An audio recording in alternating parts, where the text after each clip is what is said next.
los linfocitos y las células presentadoras de antígenos se localizan o concentran en tejidos u órganos que también son sitios donde se concentran antígenos extraños, ¿de acuerdo? Entonces, todo este movimiento celular está determinado por unas quimiosinas que van a hacer que se atraiga cierto tipo de células a una región específica para que se generen todas las reacciones que hemos visto en las clases previas, ¿de acuerdo? Entonces, los órganos linfoides se van a dividir anatómicamente en capsulados o los que no tienen cápsula, y funcionalmente en órganos primarios y secundarios, ¿de acuerdo? Con órganos primarios hacemos referencia a los sitios donde se forman los linfocitos, y con órganos secundarios es donde maduran y donde ejercen su función efectora. Entonces, dentro de lo anatómico, sin cápsula, están todos este tipo de tejidos, y vamos a ver más adelante que hay varios que se llaman tejido linfoide asociado a mucosas o tejido esmalte. Y todos los demás órganos linfoides tienen constituida una cápsula. Entonces está el timo, el vaso, los ganglios linfáticos y la médula ósea. Y de lo funcional, primarios, entonces los órganos linfoides primarios son la médula ósea, donde se producen y maduran los linfocitos B, y el timo, que va a ser donde maduran los linfocitos T. ¿Por qué el timo, que va a ser donde maduran los linfocitos T?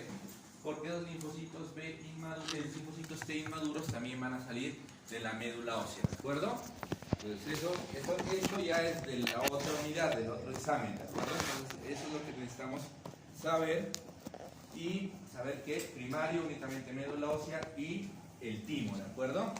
Entonces, y secundarios ya es donde ejercen funciones más avanzadas, y sobre todo funciones efectoras.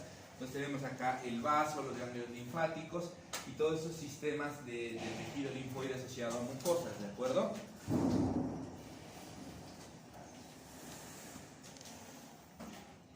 Entonces, la misma, órganos linfáticos generadores. Entonces tenemos los linfocitos B y T, ¿no? Que ambos se van a formar en la médula ósea. Entonces, por una célula que va a ser una célula precursora de línea linfoide.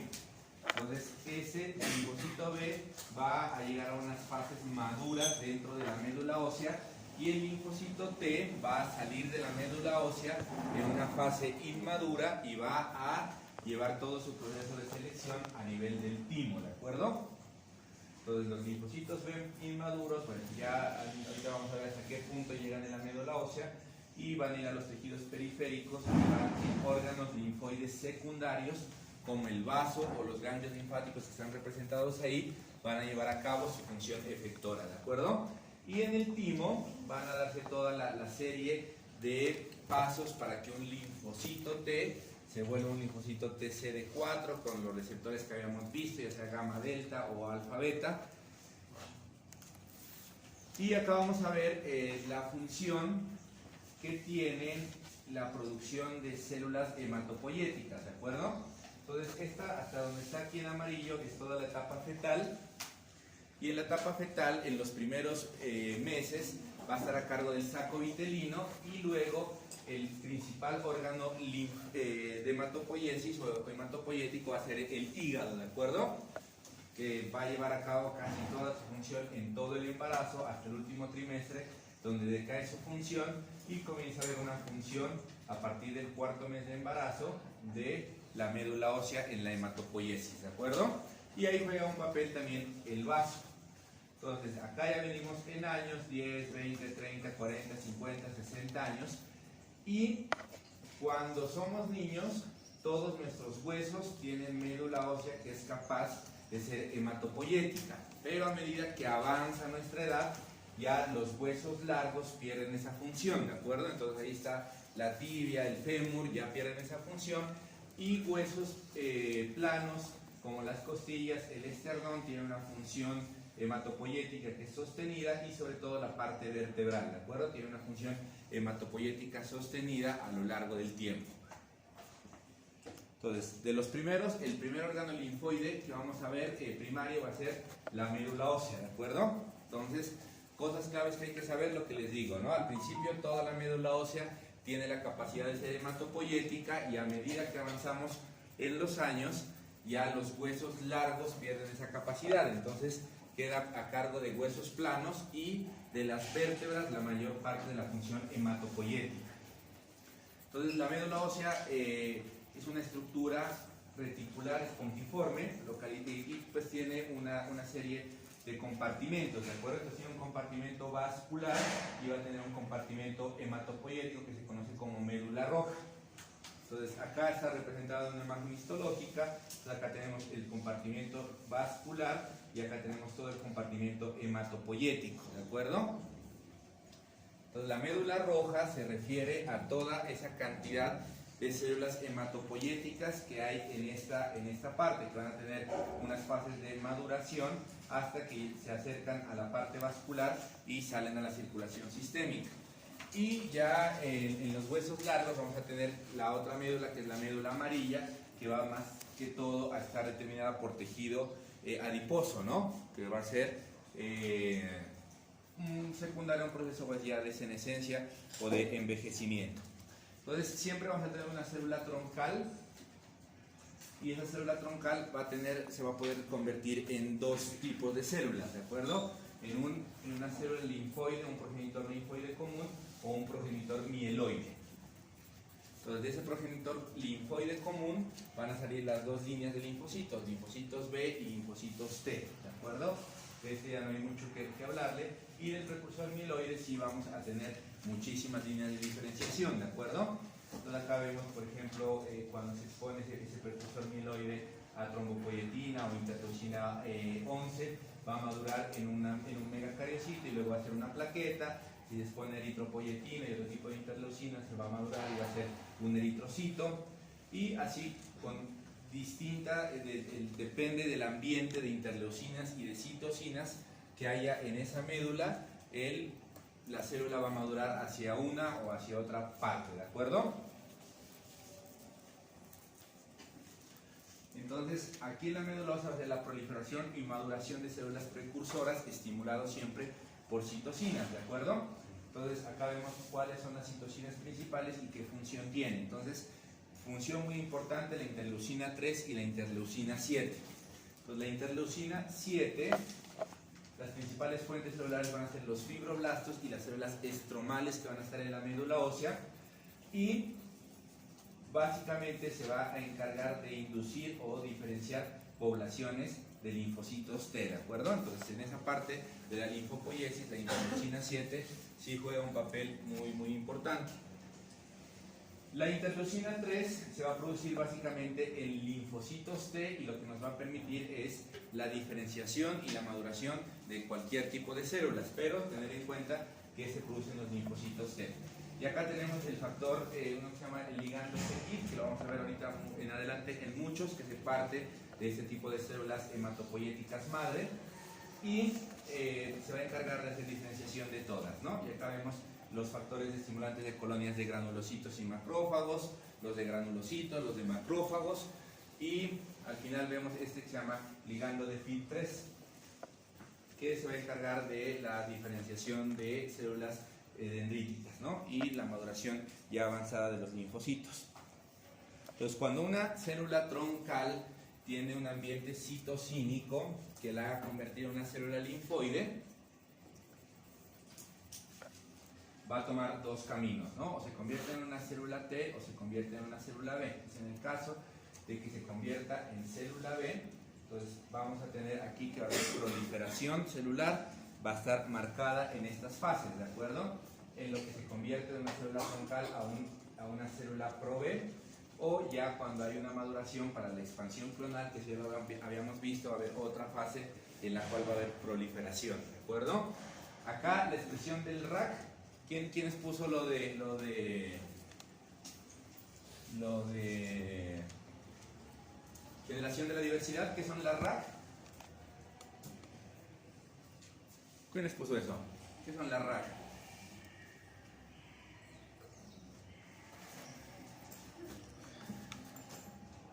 Parte del proceso de maduración, ¿no? Ahí son recombinasas, ¿no? Que hay RAC1 y RAC2, ¿no? ¿Quiénes puso eso? ¿Quiénes puso también eso? Pero con la doctora ya habían expuesto antes, ¿no?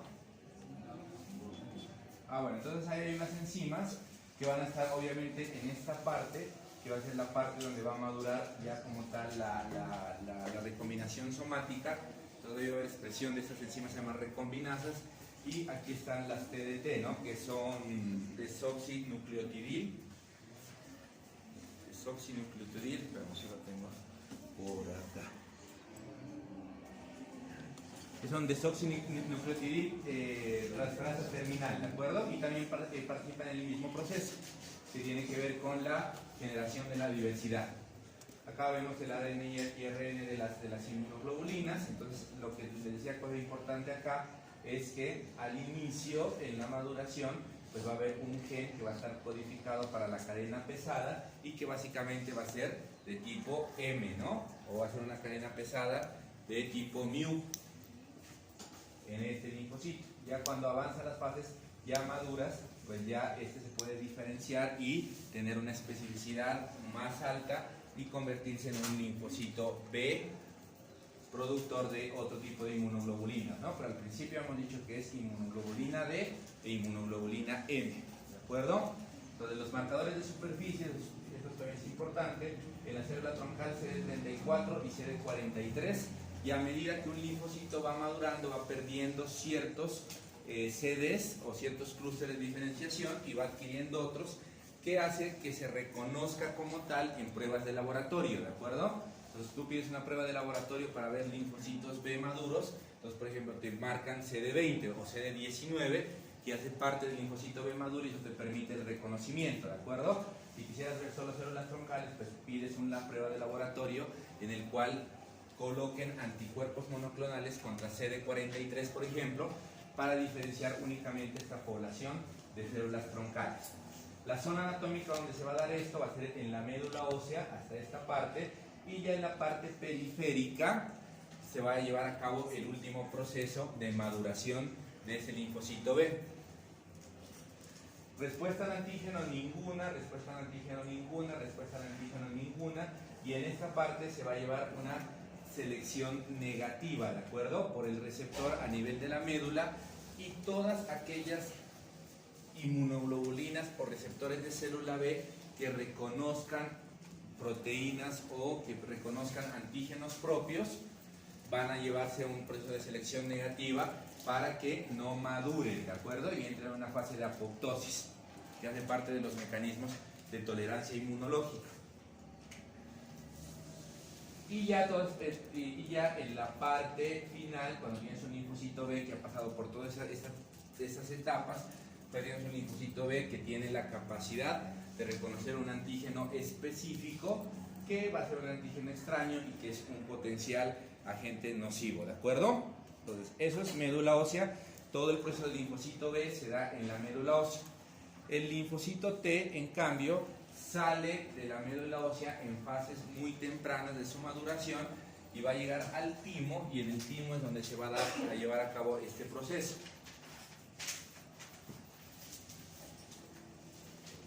No está de más, un órgano bilobulado situado en la región anterosuperior del mediastino, ¿de acuerdo? Y anatómicamente consta de una corteza externa y una médula. Entonces, para representar acá, tiene esta parte que es la parte de la corteza y la parte de la médula. Y hay tres tipos celulares, ¿no?, dentro del timo. La primera es la proliferación nodriza, que hace parte de la parte subcapsular, de la parte más externa, y que aquí más que todo se va a llevar proliferación de linfocitos T progenitores mediante interleucina 7, que era lo que les comentaba al inicio, ¿no?, que la interleucina 7 es muy importante para que ese ambiente de citocinas nos dé una maduración hacia linfocitos T, ¿de acuerdo? Luego vienen las células corticales, que va a ser la selección positiva de los linfocitos, que vamos a ver más adelante porque es muy importante. Y aquí ya tiene todo este proceso en el cual van a madurar aquellos linfocitos que no tengan reacción contra lo propio para no despertar procesos de autoinmunidad, ¿de acuerdo? Y aquí vemos los medulares, que ahí se van a expresar algunas proteínas, que eso vamos a ver creo que en 2 clases cuando veamos síndrome poliglandular, que vamos a ver que cuando se daña este gen AIRE tiene la función de llevar todas las proteínas que tenemos en el cuerpo, de presentarlas en linfocitos T en el timo para que todos los linfocitos T que reconozcan esas proteínas entren en una fase de apoptosis, ¿de acuerdo? Y acá en la médula hay estas cosas que se llaman corpúsculos de Casal, que yo hasta el año pasado tenía que no estaba descrito la función de los corpúsculos de Casal, pero que yo encontré hoy que dice que tiene la función de secretar linfopoyetina estromal tímica y que esto tiene una función también en la depresión de aquellos linfocitos T que son autorreactivos, ¿de acuerdo? Entonces, acá otra representación, acá tenemos el timo, acá tenemos la parte nodriza, en la parte subcapsular, la parte de la corteza, la parte de la médula y acá una parte gráfica que aquí vemos en la parte medular los corpúsculos de Casal.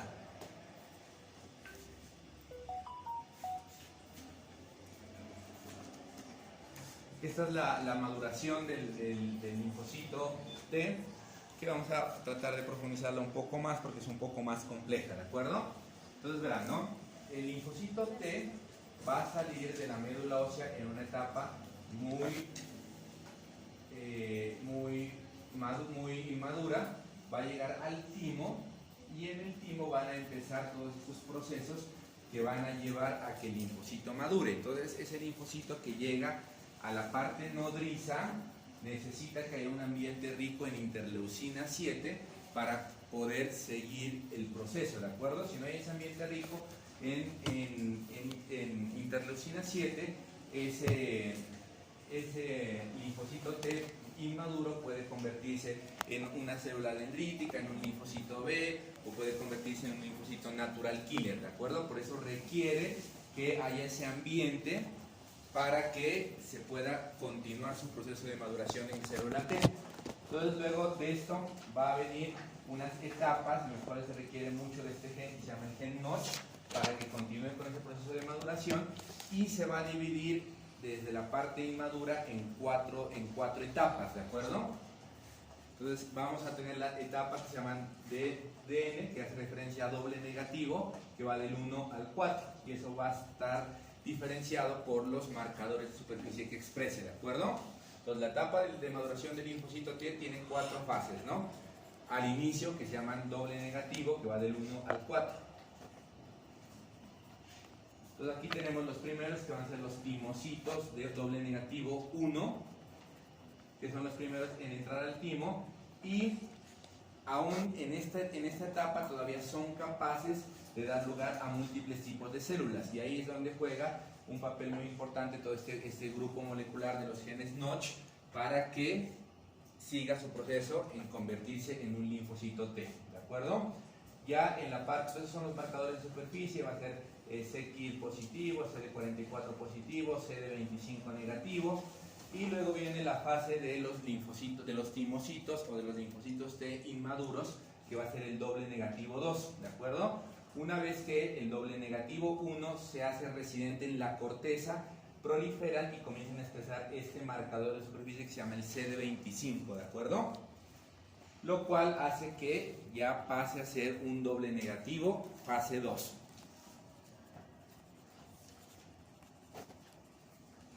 Entonces, estos doble negativos fase 2 ya van a tener acá algunos genes de expresión que van a hacer referencia a las cadenas, ¿de acuerdo? Entonces puede tener cadenas gamma, cadenas delta o cadenas beta.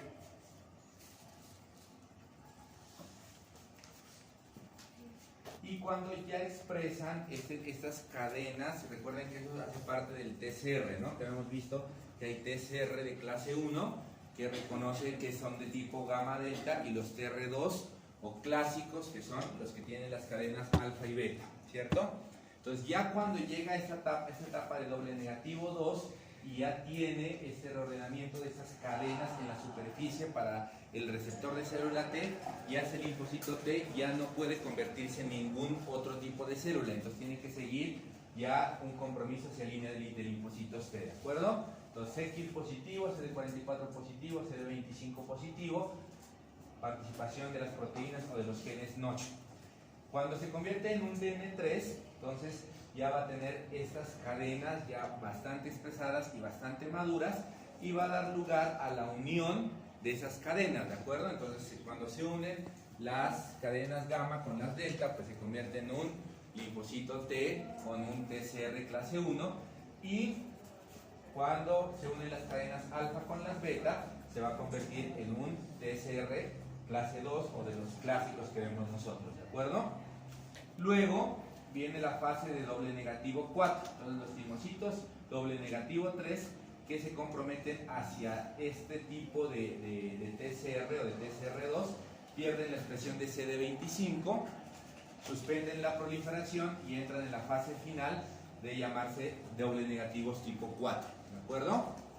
Y aquí van a madurar, cuando ya tienes tu TCR bien establecido, van a madurar hacia linfocitos TCD4 o TCD8. Pero al inicio, entonces aquí viene lo otro, entonces son doble negativo 1, 2, 3, 4, en la medida en que maduren en la expresión del TCR, ¿de acuerdo? Cuando llega la fase del TR4, cuando llega la fase del doble negativo 4, pasan a ser doble positivos los linfocitos, ¿de acuerdo? ¿Por qué se van doble positivos? Porque tienen la capacidad en esa etapa de ya sea convertirse en un linfocito TCD4 o convertirse en un linfocito TCD8, ¿de acuerdo? Pasa la fase del doble positivo y la última fase de maduración, pues es la fase ya del linfocito T maduro como tal, que va a ser simple positivo, ¿de acuerdo? Porque ya se ha convertido ya sea en un linfocito TCD4 o en un linfocito TCD8, ¿de acuerdo? Entonces acá, bueno, esta parte tiene que ver con el reordenamiento de los genes, también para la maduración. Y aquí esto es importante, mira, hay 3 veces más probabilidades de codificar un TCR clase 2 o alfa beta que codificar un gamma delta. Por eso nosotros cuando mirábamos la clase, que las concentraciones más o menos eran del 70-30, 80-20, ¿de acuerdo? Entonces, eso tiene que ver con las cadenas, ¿de acuerdo? Y con ese proceso de maduración. Luego viene otra fase que se llama la selección. Va a haber una selección positiva y una selección negativa.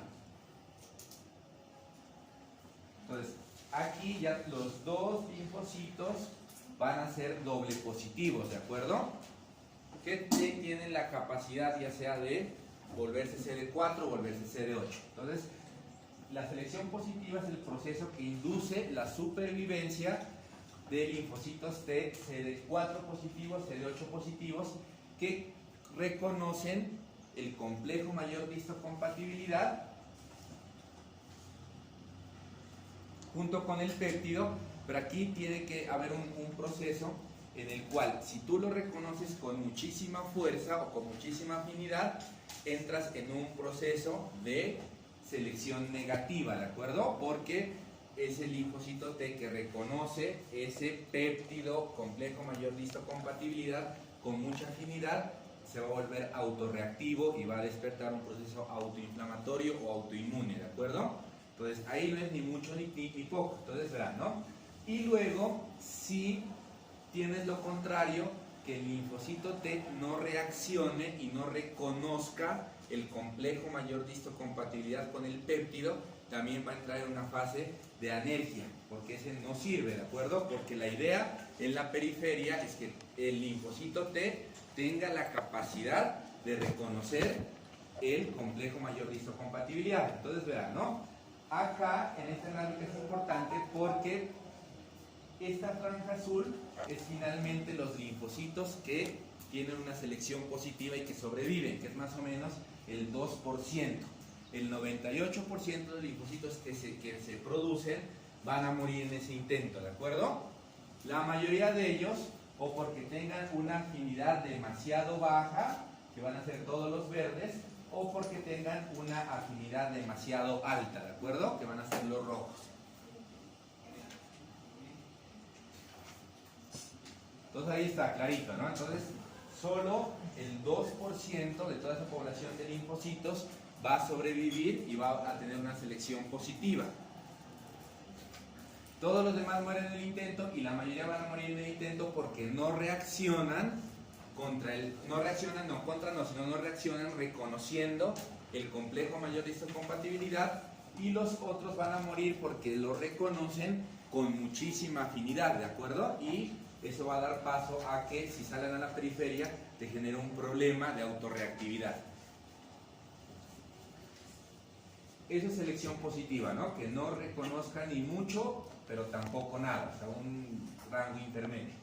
Selección negativa, proceso que induce la supervivencia de linfocitos TCD4, CD8 que se unen con afinidad moderada al complejo mayor de histocompatibilidad con el péptido, ¿no? Entonces, acá permite eliminar clones autorreactivos.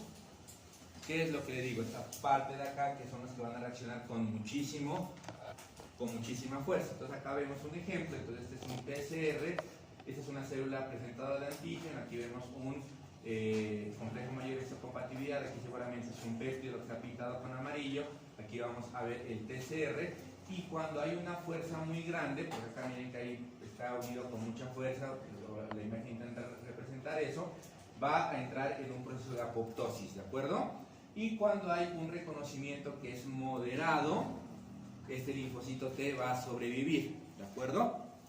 Entonces, hasta ahí vamos. Esto es importante, ¿no? Entonces, 4 procesos de doble negativo, luego se vuelve doble positivo, y en el doble positivo va a haber los procesos de selección positiva y selección negativa. Entonces, en ese proceso, el 98% de los linfocitos van a morir porque o no reconocen o lo reconocen con mucha fuerza. Entonces, ahí tiene que ser una respuesta intermedia para que ese linfocito T salga a la periferia y reconozca el complejo mayor de histocompatibilidad, pero no genere un proceso de autorreactivación o un proceso autorreactivo. Porque si llega a salir uno de estos, te va a dar un proceso inflamatorio, y si llega a salir uno que no reconozca, pues va a llegar tu célula presentadora de antígeno, le va a presentar, pero no vas a tener respuesta por parte de ese linfocito porque se seleccionó mal, ¿de acuerdo?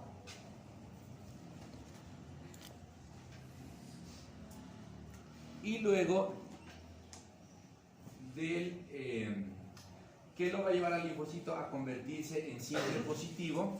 Entonces, ahí hay dos teorías, ¿de acuerdo? Una teoría dice que el linfocito va a convertirse dependiendo de por qué mecanismo le estén presentando el péptido. Si es por un complejo mayor de histocompatibilidad clase 1, pues se va a volver un CD8, y si le están presentando a través de un complejo mayor de histocompatibilidad clase 2, se va a volver un CD4, ¿de acuerdo? O también dice que la otra parte, que es una teoría estocástica, dice que todos los linfocitos T inicialmente están programados para convertirse en CD4, y que ya los que no pueden convertirse en TCD4 se terminan convirtiendo en TCD8, ¿de acuerdo? Pero esa es la última fase. Entonces, ¿qué vas a tener cuando tengas un linfocito que va a ser simple positivo, o que nada más va a tener positividad para CD4, CD8? Pues vas a tener un linfocito maduro que va a poder reconocer el complejo mayor de histocompatibilidad y que no va a reaccionar contra lo que le estén presentando, ¿de acuerdo? Todo claro hasta ahí, ¿no? Entonces, de la médula ósea, el linfocito B sale ya casi listo, pero el linfocito T sale muy inmaduro. Entonces tiene que entrar al timo y pasar todos estos procesos que acabamos de ver.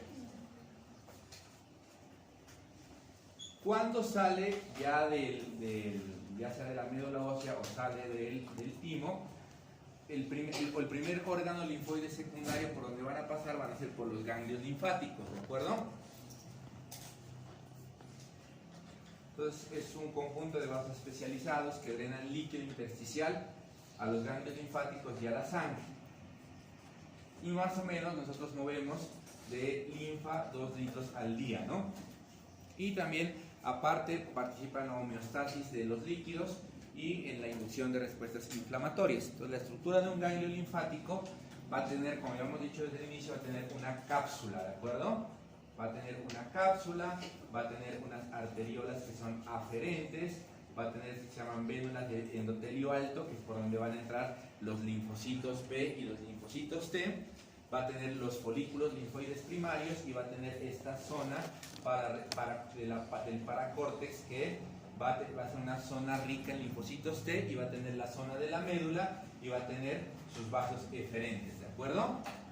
Entonces, cosas importantes de esto, que tenemos un proceso inflamatorio, te cortaste y se entró una bacteria. Entonces esa bacteria tenía unos PAMs y tenía unos DAMs que fueron reconocidos por el sistema inmunitario innato. El sistema inmunitario innato, a través de esta célula dendrítica, reconoció como tal ese PAM o ese DAM, lo procesó y viaja al sistema linfático a presentárselo, ¿de acuerdo? A los linfocitos. Entonces llega al sistema linfático y se lo va a presentar a este linfocito T, ¿de acuerdo? Entonces este es el epitelio venular alto o venular endotelio alto, que también se llama, y por aquí es por donde van a entrar los linfocitos, ¿de acuerdo? En el ganglio linfático. Las células que presentan entran a través de la arteriola aferente. Entonces acá viene una célula que les digo que reconoció un PAM en la parte periférica y se va a transportar hasta el ganglio linfático y va a llegar a presentarle a este linfocito T virgen, ¿de acuerdo?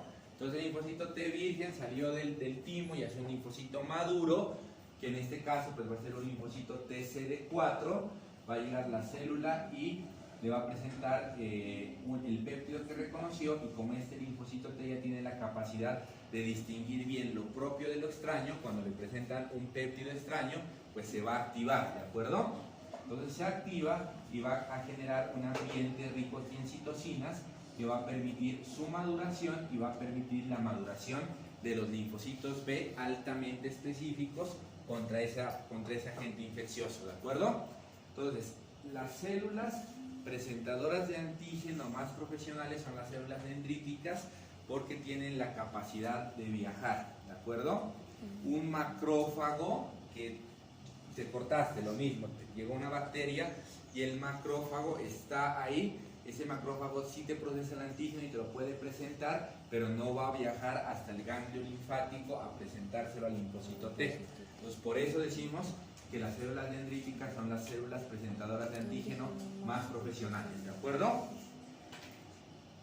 Entonces, vamos a ver más cosas acá del ganglio linfático. Acá lo mismo, en un corte histológico, tenemos la zona de la cápsula, acá tenemos la zona del paracórtex, que es una zona rica en linfocitos T.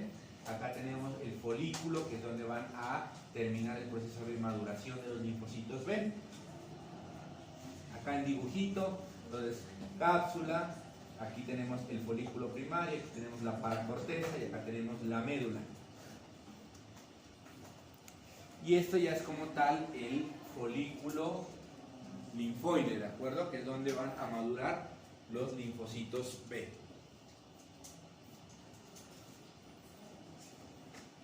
Entonces, eso ya lo van a ver en anatomía. Esos van a tener unas zonas, ¿de acuerdo? Dependiendo del grado de maduración. Entonces, cuando llega un linfocito T, llega por esta parte y esta es la parte oscura. Entonces, proliferación de linfocitos B e hipermutación somática. Entonces, aquí es donde se va a dar a todo este proceso de la recombinación BDJ y un proceso de expansión clonal rápido, ¿de acuerdo?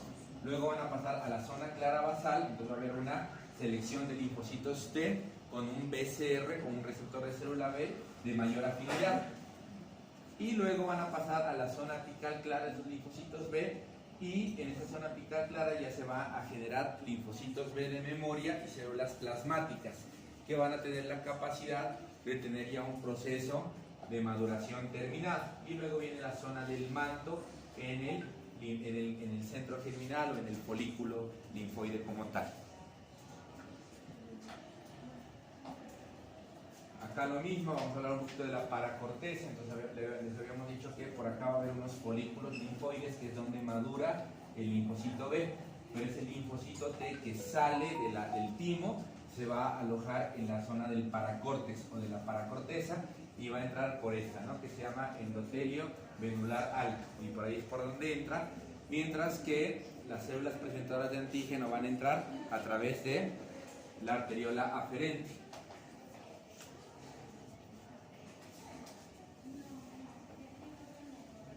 Y todo ese proceso de movimiento de esas células se va a dar a través de quimiosinas, ¿de acuerdo? Eso no es importante que lo aprendan, sino que entiendan que los mensajes que se mandan ahí las células van a ser a través de sustancias que se llaman quimiosinas, que va a hacer que se atraigan o que se alejen cierto tipo de células. Entonces, en el ganglio linfático, los linfocitos T vírgenes y las células dendríticas van a tener estos receptores que van a ser el CCR7 y estas van a ser las quimiosinas o los ligandos para este receptor para que el linfocito T virgen migre hacia la región del paracórtex, porque si no se quedara en el endotelio medular alto o se quedara en la parte de la médula del ganglio linfático.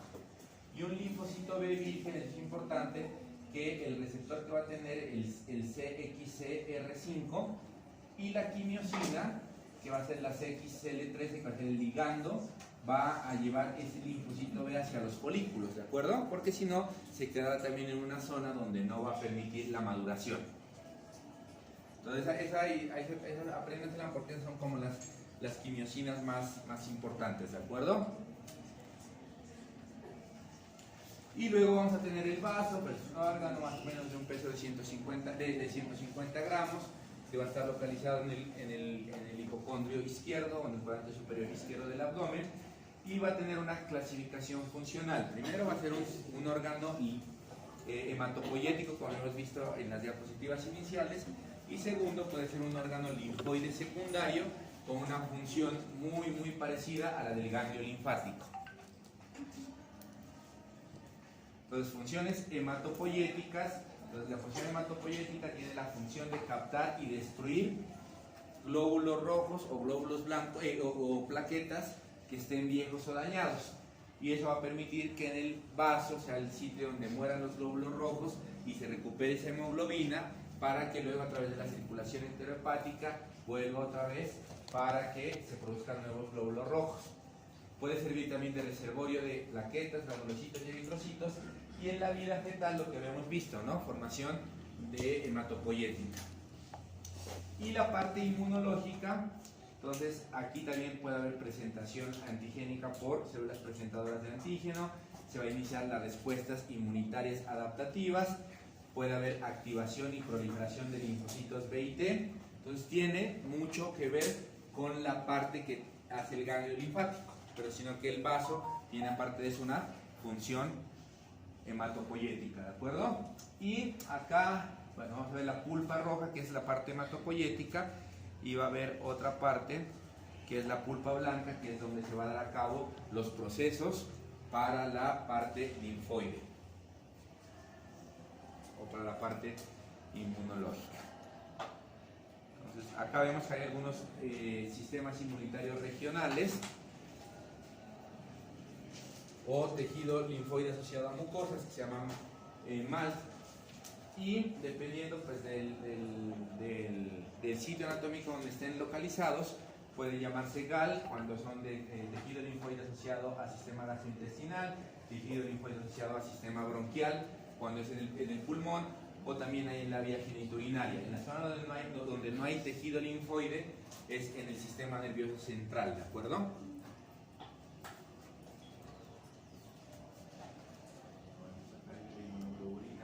Y listo. Esas son las bases anatómicas en cuanto a la funcionalidad. Lo más importante, médula ósea y timo, ¿de acuerdo? No, eso no te preocupes.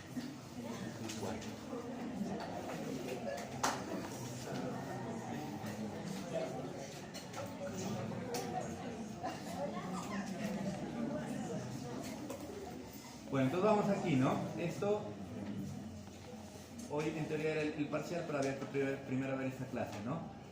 Bases anatómicas de la respuesta inmunitaria. Entonces el lunes hacemos el parcial y vemos esta clase de activación de los linfocitos.